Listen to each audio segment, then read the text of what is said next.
Okay, welcome to episode number 30 of Del Rivers Music Excursion.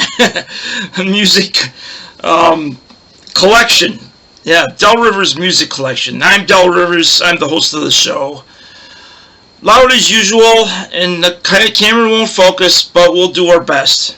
Today I'm going to feature one Rochester group that sadly isn't performing much anymore. But they were big in their time, and I don't have everything by them, but I got a few things. That was a group called Uncle Sam.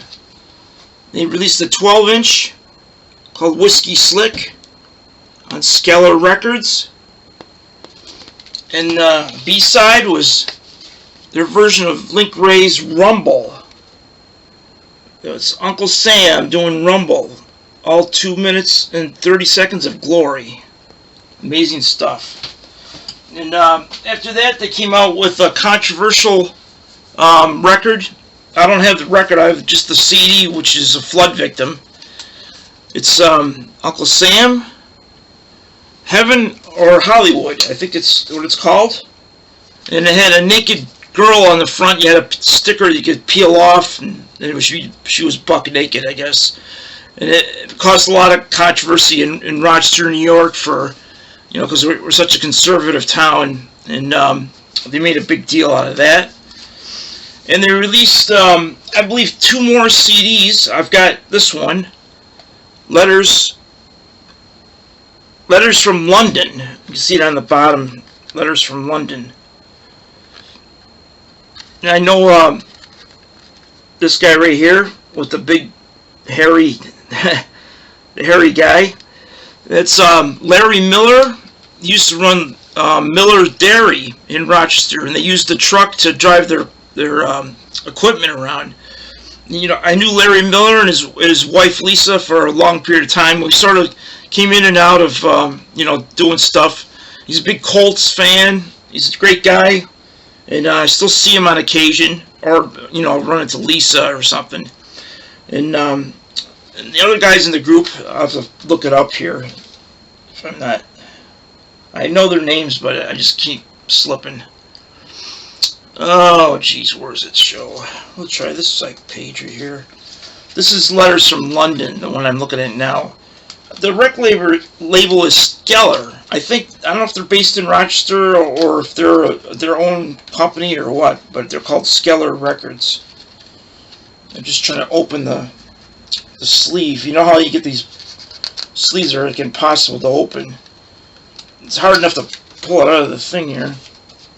Come on, you have the band names on here somewhere.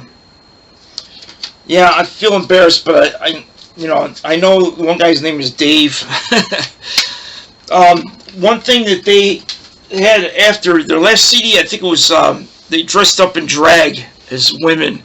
And Tim Fowley, I think, produced it, or he produced the letters. I'm not sure which one he worked on. It was a big thing, but they broke up. And one of their drummers, I think his name is, I can't think of it. He put together another band called Clyde, and he plays drums for them. But I don't know what happened to them either. They came out several years after Uncle Sam.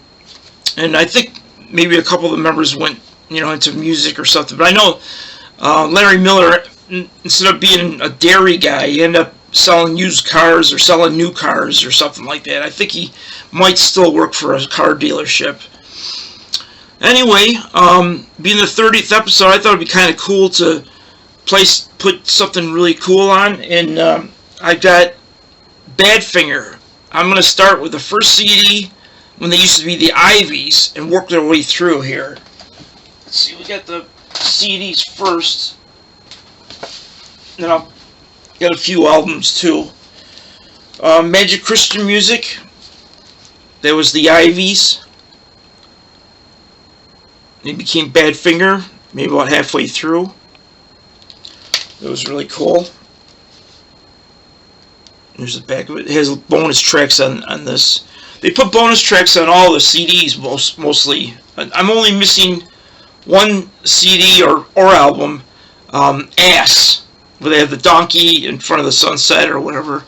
I don't know why I don't have it. It's the last one they put out on Apple Records. It's the first one, and this is recent. Badfinger, The Lost Broadcasts. Very cool. This is worth pursuing. It's on Kantari Records. It has the Ivies and Badfinger doing live tracks. Mostly from the first couple CDs. It's really cool. Then, of course, the big one with Straight Up, produced by Todd Rundgren as well as George Harrison, worked on it. In fact, day after day, I swear to God, it might be George Harrison playing guitar on that one. There's the Straight Up. Some really cool stuff in there. Beautiful, beautiful power pop. Then I found this one, Badfinger, Kansas City, 1972. Live tracks. Very cool. They had, I forgot who the guy is in the Ivies, but then Joey Molland joined the band permanently after the Ivies, after the guy from the Ivies left. Here's the lineup of some of the tracks. This is on Left Field Media. You find that. Then you got this Badfinger with proper British person on the front, smoking a cigarette there. This, here's the back. Full CD with bonus tracks. Tons of bonus tracks. They're riding horses in that one. Then this is the last CD that they put out on Warner Brothers. Or when they changed contracts, they had two or three albums from Warner Brothers after they quit Apple. And here's the one, Wish You Were Here. Looks like Veteran Sailors. Back. You're So Fine, that's a good song. That's in there.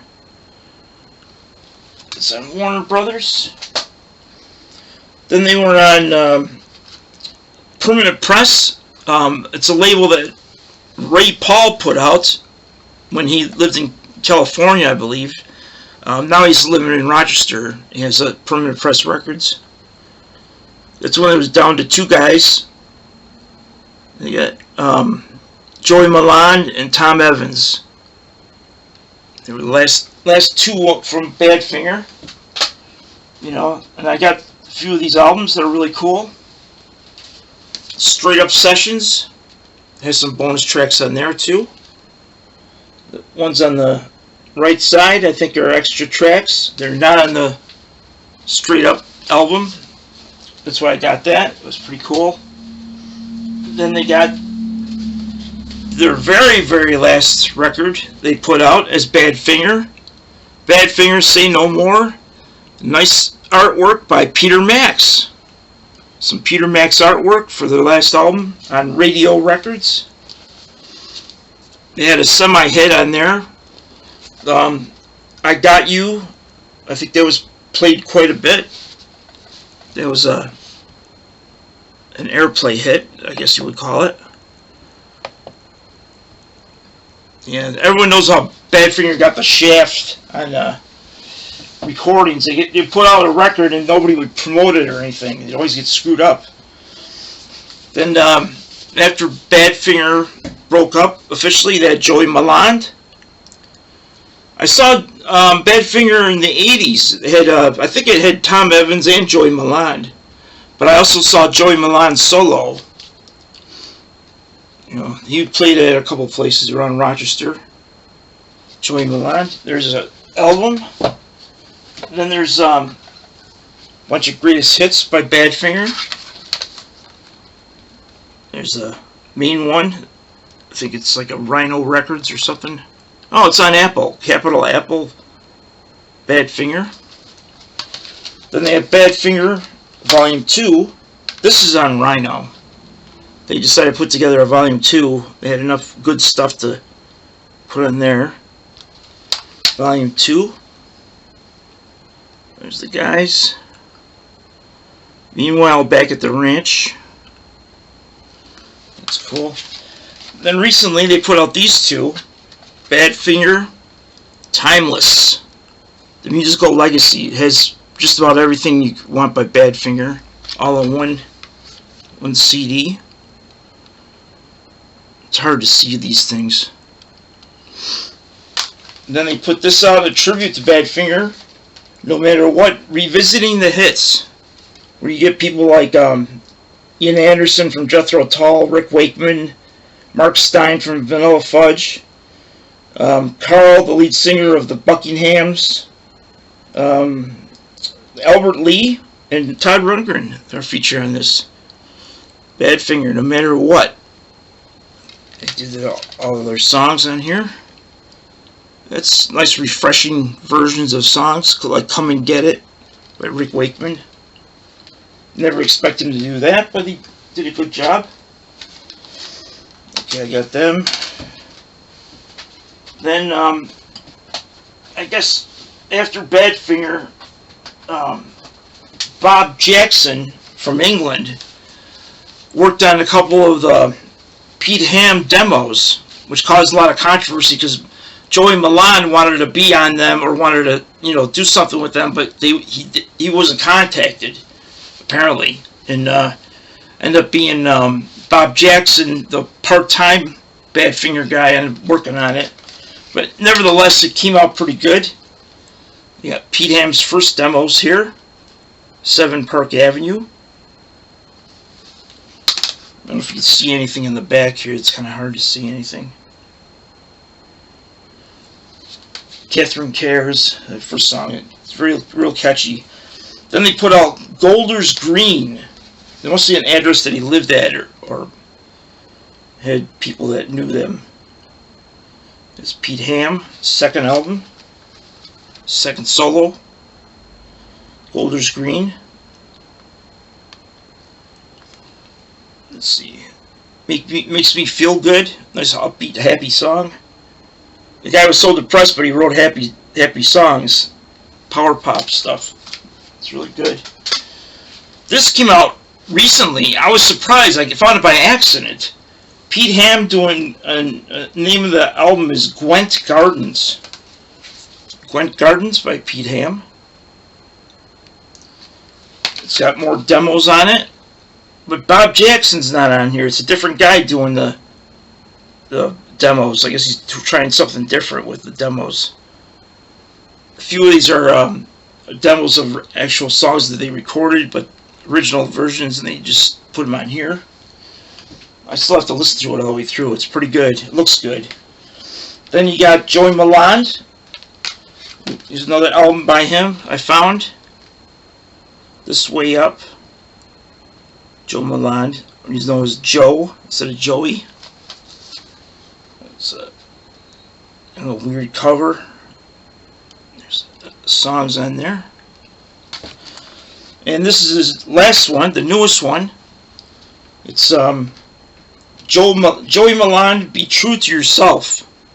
Excellent album. Produced by the Hudson brother guy that worked with Ringo. Mark Hudson. Yeah, Mark Hudson of the Hudson brothers produced that. After he got done with Ringo, it helped him out. I don't know if you read that or not. Very cool stuff from Joe Molland. I did see him and he was great. He was really good. He did a lot of Badfinger, of course. A little bit upset about the Pete Ham demos, but I guess he's happy that he's doing Badfinger here in America, and Bob Jackson's doing his version of Badfinger up in England. So they got both places covered with Badfinger. People that actually played with Badfinger. So the band did not officially die. They're just kind of like reformed as a tribute band. Alright, it's about 15 minutes in, pretty close. And we'll see you next time. I hope you like the new hope you like the new thing I put up there. It's from 1984. How things have changed over the last 40 years. It's pretty amazing. And we'll talk about more of that next time. We'll see you. Have a good day.